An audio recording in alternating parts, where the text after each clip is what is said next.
start out with a general scene and add a circle. By default, that circle is going to be 1 meter. We just want that to be 0.1. 1/10. If we zoom in here and go into edit mode, we have 32 vertices around it. Let's select this top vertex, turn on proportional editing, and make sure that is set to sharp. Move that on the y-axis, and you'll see that it's moving a lot of stuff.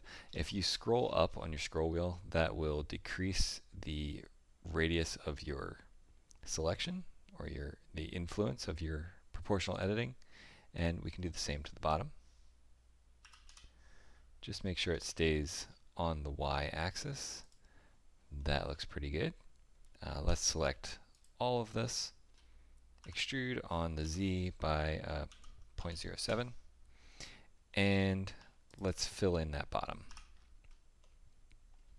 Now let's add a solidify modifier. Make it a little thicker. Make sure our even thickness is on, and that looks pretty good. Let's apply the modifier immediately and add an edge loop around the top from which to extrude our lip that will hold on the lid. So extrude just a bit, and let's dissolve this edge loop here. You can see all of my keystrokes in the bottom left hand corner of the screen if you haven't noticed that already. I'm not voicing every one of them that I'm doing. Let's continue on by selecting this face and inset a little bit. You always want to control loop around edges where you're going to have a bevel. In this case, we need to bevel quite a bit. We're going to bevel everything that we need to stay sharp and then add a subdivision surface modifier. So the way we're going to do that is select everything that will need to be sharp and not being a curve, and in the side panel change mean bevel weight all the way to 1. Looks like we missed one here. Add a bevel and change it to 2 segments. Change the limit method to weight. That is what these blue lines are. That is the bevel weight. And change this to something like 0.01 or 0.001. That looks okay. We don't want them to be super sharp because this is glass. It's not like some sharp metal or something like that. And let's add a subdivision surface modifier and take it all the way up to 2. And right click and turn on shade smooth. Now I think this is a little tall. This might be the depth that we want for the entire thing with the lid. So what we'll do is select this, expand by 1, and move it down on the Z just a little bit. And we can select this edge as well. We missed that when giving it a bevel weight. Let's make our lid. So select those same faces that we just had, duplicate them with Shift D, and then hit P to separate them into their own object. In object mode, we can select them, tab into edit mode, and select our 2 edge loops around here and extrude them up to around there, and scale on Z to 0 and move it up a little bit and move the outer edge up a little more. Fill this one and fill this one. There are a few edges here that we did not get with our bevel. And just to make sure we can see the inside and get it all correct, let's go into local view. Make sure you get all of those edges that need to be beveled. There we go. We have a lid for our candy jar, or our candy dish rather. Come out of local view and we're ready to put our details onto it. So Control R, we'll put a loop there. Let's Control B for bevel. Bring that up to about there, and also here we want yeah, we'll go with 3 loops here. Maybe scale them on the Z a little bit. There we go. Now add a loop here, add a loop here, and we're going to slide those right into the edges. And we're going to do the same for this as well.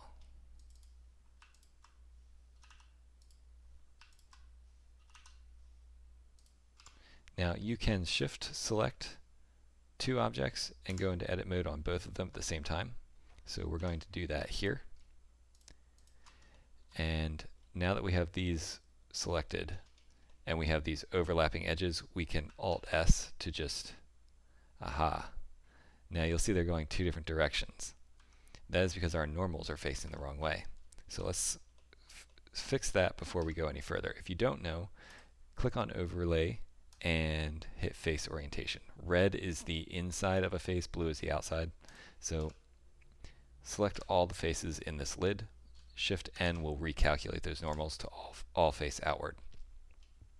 Now we can select both, tab back into edit mode, and select our face loops. Now before we go on, I want to turn off that annoying color. Alt S down a little bit. Not too far, we don't want to go through the inside either.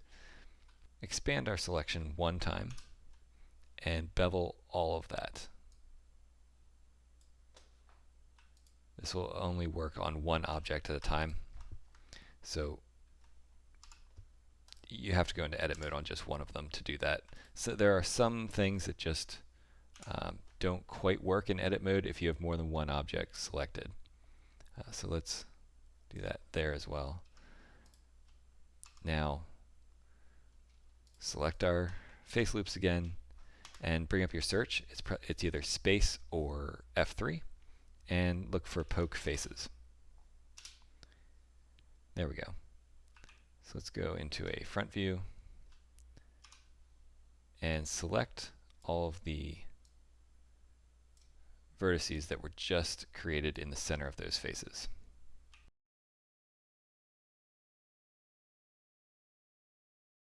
With all of these selected, Alt S to scale them along their normal path, and expand your selection one more time. Change those to a bevel of 1. Again, you'll see it did not do it on both objects. We'll have to go into the lid individually and change that weight. Now we have that kind of diamond looking pattern. I don't know, looks cool when it's glass. So one last physical detail to add to the lid is to go up to the top here. We're going to inset a little bit, inset again, and one more time. And we're going to take the bevel off of that last one. Now, Control R to add an edge loop here and add a bevel to that. We could have added that as we were going along, but didn't. Move it down on the Z-axis a little bit so there's a bit of a trough going around. And make sure that our edges again that need a bevel are set to do so. There we go. That looks pretty good. Let's make some candy to put in this dish. But before we start making too many objects, let's name the ones that we have. So select an object, hit F2, and we'll name them something so that we know what they are. Let's rename our collection to something like primary, and add another collection called candy. Now we can turn off our primary, and we can work on our candy pieces without having that dish in the way. To make our pieces of candy, we're going to start with a plane, which may not be what you guessed. But once you are in edit mode, go to selection, vertex selection, and merge all of that at the center. And let's extrude that a few times to get a heart shape. Make sure that last one gets to 0 on the X, G on the Y. This is not a sharp piece of candy or anything like that. It's going to be fairly blobby. It's not well defined in shape, so it doesn't need to be a very perfect looking heart. But just add geometry as you need it. Once you have a shape that you like, add a mirror modifier so that we have two sides. Take all of this and move it up on the Y so that our point of origin is somewhere near the center. That is this dot right here. Fill it in and extrude. Take the bottom face. 3 is face selection mode. And we're just going to delete that face. And the center face. Let's make sure that clipping is turned on so that nothing passes that center line and it just kind of merges at the center. Merge will actually ensure that. So we can choose the 3D cursor as our point of reference and get this face selected and scale it on X and Y. And let's look at the top. That looks all right. And we're going to extrude again just a little bit and scale that on the X and the Y at the same time as well. Now if we turn on Z as part of our mirror, you'll see that it's far too fat the way I did it. So let's expand our selection and move that down on the Z a little bit. That looks pretty good. It's a bubbly looking candy. Hit Control 2 to add a subdivision surface modifier to it, and that'll give you an idea of what we're actually getting in the end.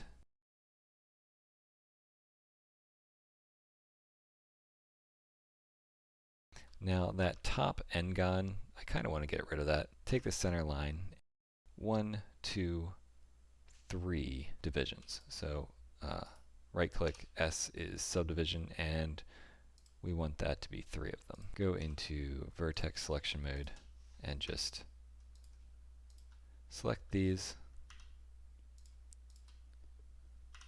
That might not be the best shape in the world here, so let's turn off our clipping and merging.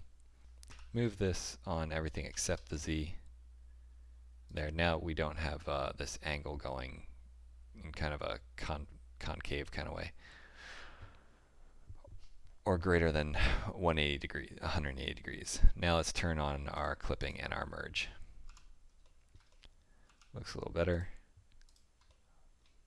We'll move these up on the Z a little bit. I'm spending way too much time on a piece of candy that we're not going to see close up. So there we go. We'll call that done. And let's move on to making some materials. So while we're in this collection anyway, let's open another panel and change this to the shader editor. Let's create a new material.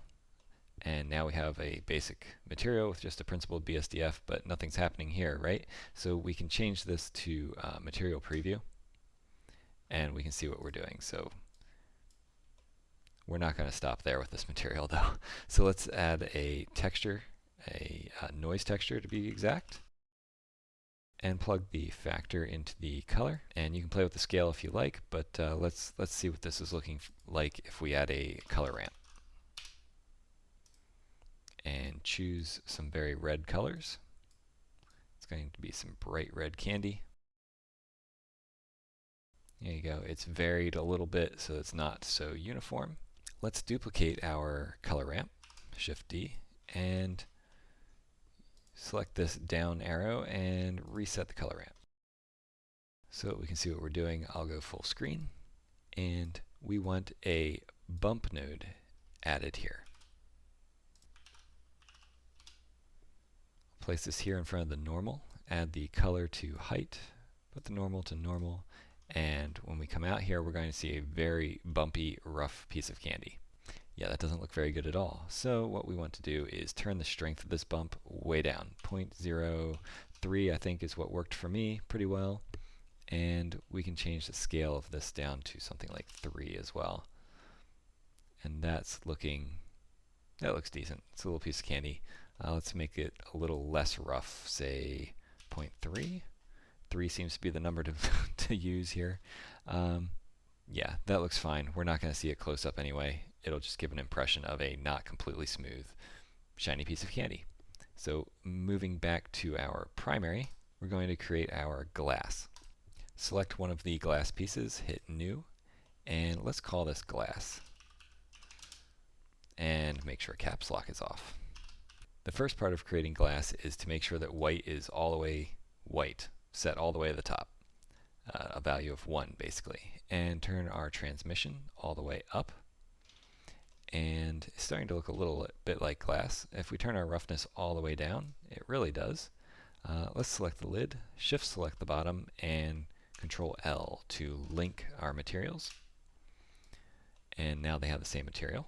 We don't want this to just be completely smooth glass though. You're going to want to add some sort of a smudge material. I'm going to use this one, and I'll provide a link to where you can find it. We want it to be non-color.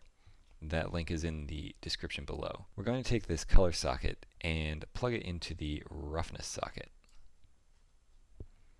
And if we hit Control Shift click, we can see what's going on with this particular node if you have the node wrangler enabled. So if you don't, you can go to Edit, Preferences, Add-ons, Node Wrangler, and enable it. While we're on the subject of Node Wrangler, if you hit Control T while having Node Wrangler enabled, and this selected, it'll add all our mapping and coordinates that we need. We have not UV unwrapped this, and we're not going to. So let's use the object coordinates, and you'll see something better. But let's change the image properties from flat to box, and so that we can get rid of some of these ugly seams that you can see here, right here, we're going to turn our blending to 0.1 so that they overlap a little. Some of that is actually the geometry. I think the scale of this looks fine, but this is fingerprints and scratches and general smudginess that we're going to have on our glass. So the darker colors are the smoother places, and the rougher places are the white or lighter colors. So in order to get this a little more shiny in some places, we're going to add a color ramp and just move the black up a little bit. And the white, maybe not so white. Control Shift click back on our principled BSDF. Now, in order to see this in rendered mode, we need some sort of lighting. So first, let's go to our World tab here and change this dot in front of color to environment texture, and open up an HDRI, which I'm using this one, Kale Interior. I'll provide a link to that as well. Now if we turn to render, we have some lighting. Let's change the film setting under render settings to transparent. You can see we have our piece of candy down there.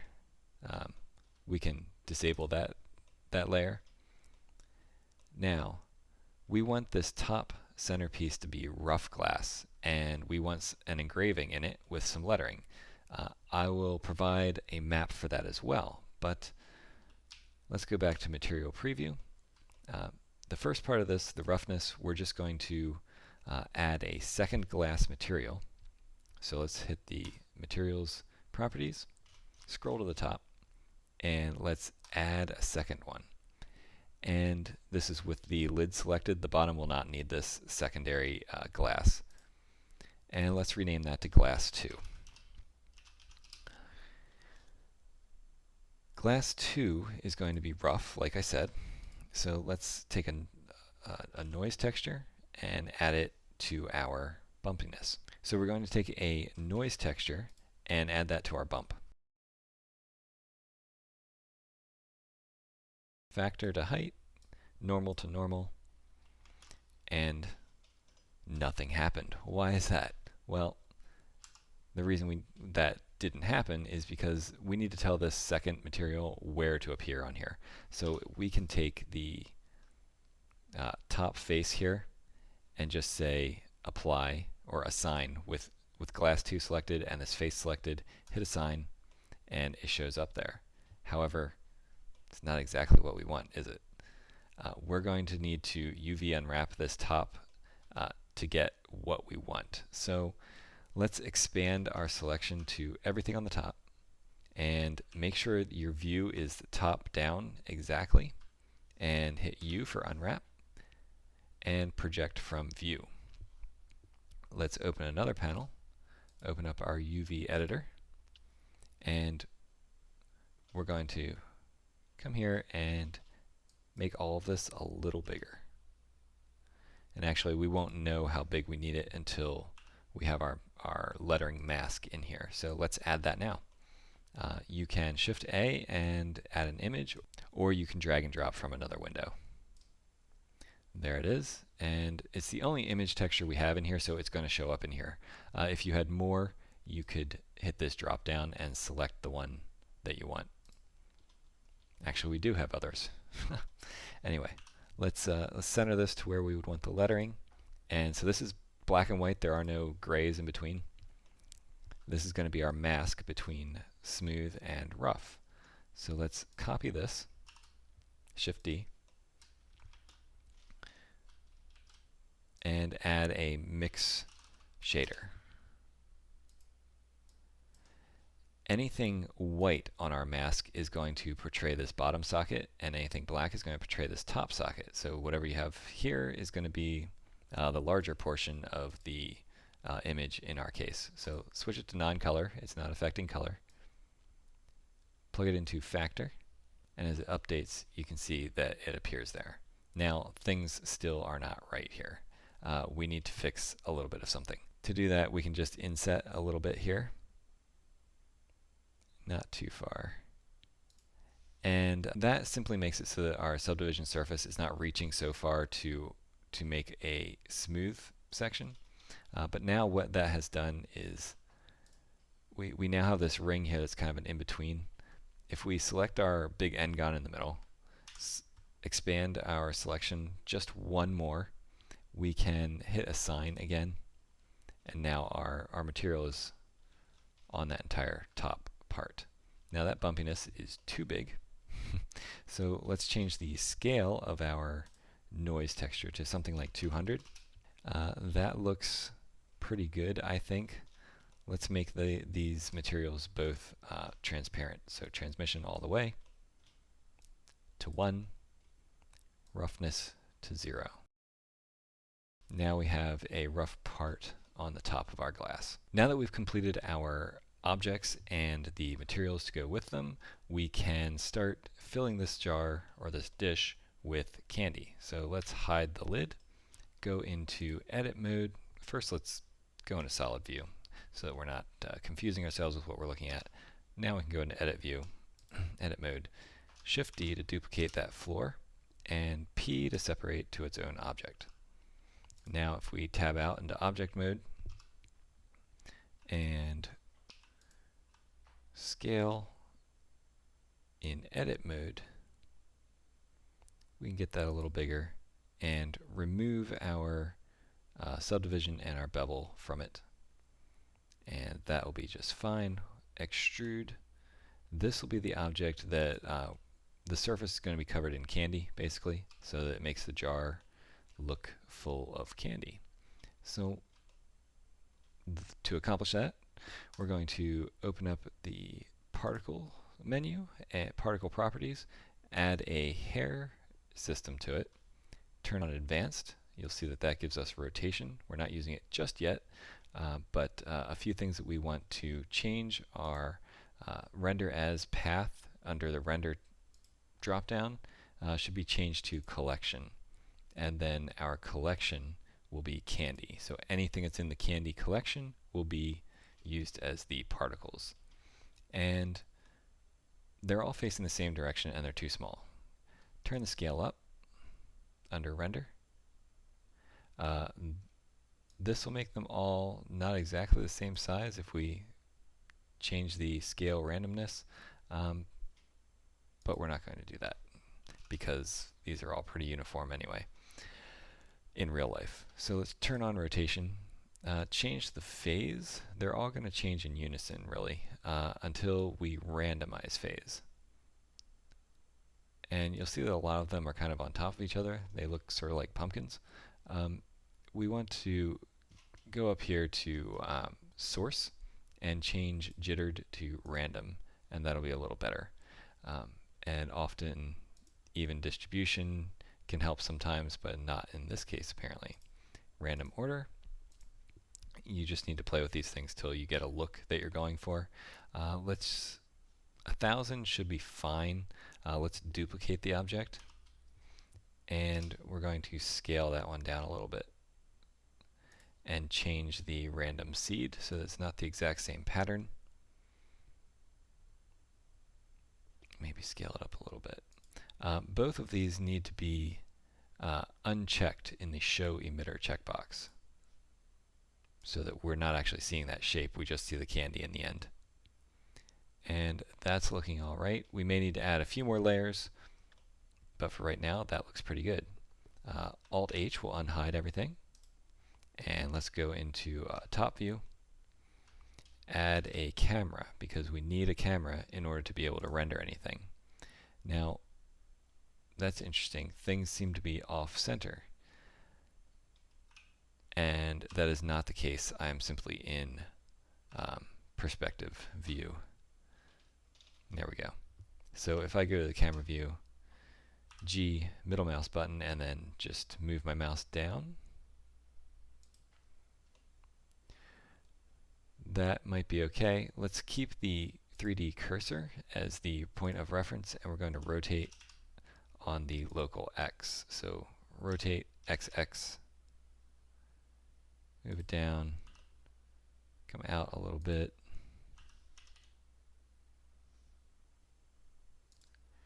rotate on the Z. We don't want to look straight at it. Around the side, and we don't want this lid.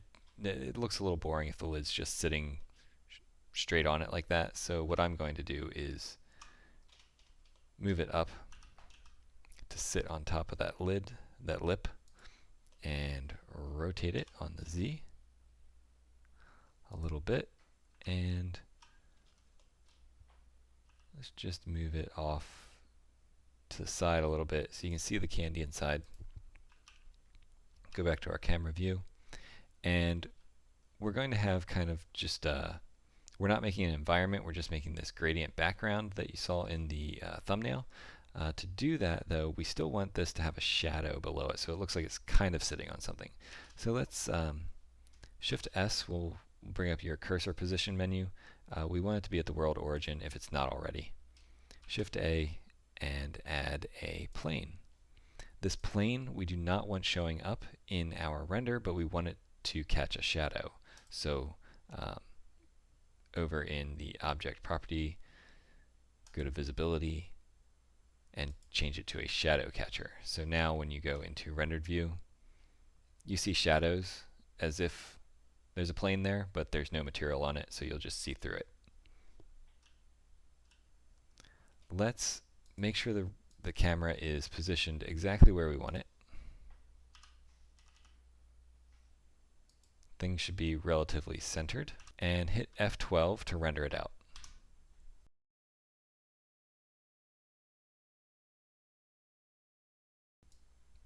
I've hit escape to cancel the render because I did not want it to sit there and try and render for 4,000 samples, since this is not a final render anyway. You'll see there's a bunch of noise still in it. However, it's enough for us to go into the compositor and establish the look that we're going for. Change this to the compositor. And if you don't already see these nodes and that background, check Use Nodes at the top and click Backdrop. And if you still don't see nodes at that point, you just hit Home and it'll bring them all into view. So let's use Alpha. Now you will not have a viewer right away, so what you can do is Shift A, just like in the 3D viewport, and add a viewer node. This is placed there by hitting Shift, right click across it. It basically just splits out this noodle. So anyway, let's move this over here, and we want a background. So let's start by adding an alpha over. And we want this to be in the bottom. This is our render output. So you can see the background is everything that's in this socket or just this color. Let's add an ellipse. So an ellipse mask. Let's add this here, and we're going to plug that right into the top. And you can see the ellipse mask is only this size right now. So let's change it to 0.5 is a size that worked for me. And we want that to kind of blur out to be a bit of a gradient from light to dark. So naturally we add a blur node. And Gaussian blur is what we want. We don't need to check any of this. Let's change this to something pretty high, like 500. Play with that number till you have something you like. So the size of this and the blur amount is really just personal taste, up to you. But there's a little more we want to add to this, and that will be some lens flare, or not lens flare, but lens distortion.